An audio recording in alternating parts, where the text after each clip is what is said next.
जैसे ही एक राज्यसभा सीट के लिए एनडीए से बगावत करने की बात जीतन राम मांझी ने किया तो उनके बेटे संतोष सुमन का पारा 7वें आसमान पर चढ़ गया और उन्होंने सीधे सीधे इस बात को लेकर अपने ही पिता जीतन राम मांझी को नसीहत दे दिया और साफ तौर पर यह बात बोल दिया कि पार्टी और संगठन की अपनी एक मर्यादा होती है और उस मर्यादा का पालन करना बहुत जरूरी होता है। ऐसे में कुछ भी बोलना ना तो पार्टी के लिए ठीक है और ना ही संगठन के लिए। ऐसे में क्या कुछ संतोष सुमन ने अपने पिता जीतन राम मांझी को नसीहत देते हुए बात कही है, इस बारे में आके हम आपको सब कुछ विस्तार से बताएंगे। लेकिन उससे पहले नमस्कार, मेरा नाम विष्णु है और आप देख रहे हैं जनता जंक्शन। जाहिर है कि 2026 में राज्यसभा का चुनाव होने वाला है,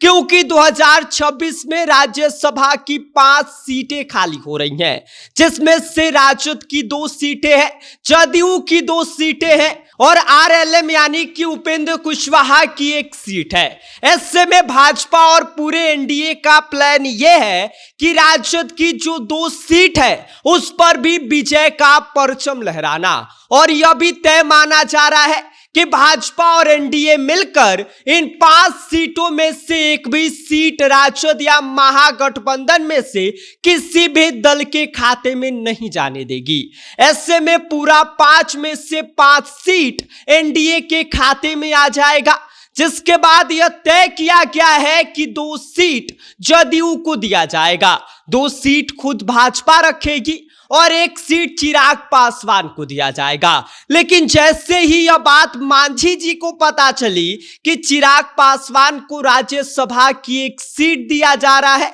तो मांझी जी नाराज हो गए और उन्होंने मीडिया के सामने जाकर सीधा यह बोल दिया कि चिराग की जगह 1 राज्यसभा की सीट अब मुझे चाहिए और हर कीमत पर मुझे यह सीट चाहिए। इतना ही नहीं, मांझी जी ने सीधा ये ऐलान कर दिया कि अगर एनडीए उन्हें राज्यसभा की सीट नहीं देगा तो वो बगावत कर देंगे, एनडीए से अपना रास्ता अलग कर लेंगे। लेकिन कहानी में ट्विस्ट अब आया है जब उनके खुद बेटे संतोष सुमन मैदान में उतर गए हैं और अपने पिता के तेवर को देखकर संतोष सुमन को यह बात लगने लगा है कि मांझी जी ने ज्यादा ही बोल दिया है, और नतीजा ये रहा कि उनके बेटे संतोष कुमार सुमन ने अपने ही पिता को सियासी मर्यादा का पाठ पढ़ा दिया। संतोष सुमन ने साफ कहा कि संगठन के विस्तार की इच्छा स्वाभाविक है,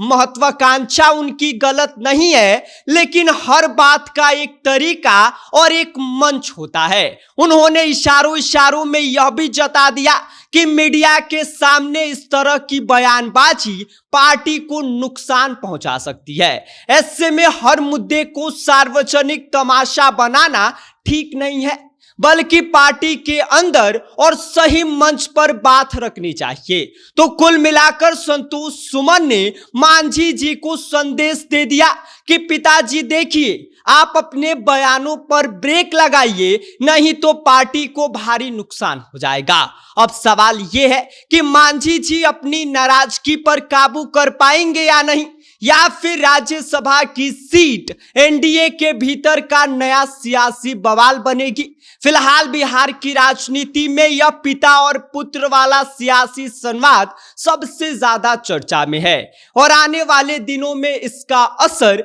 एनडीए की रणनीति पर जरूर दिखाई देगा। बाकी संतोष कुमार सुमन के इस नसीहत को लेकर आप क्या सोचते हैं? क्या उन्होंने मांझी जी को लेकर जो नसीहत दिया है, जो बातें कही हैं, उस पर अपनी राय आप हमें भेज सकते हैं। आप देख रहे हैं जनता जंक्शन, मेरा नाम विष्णु है।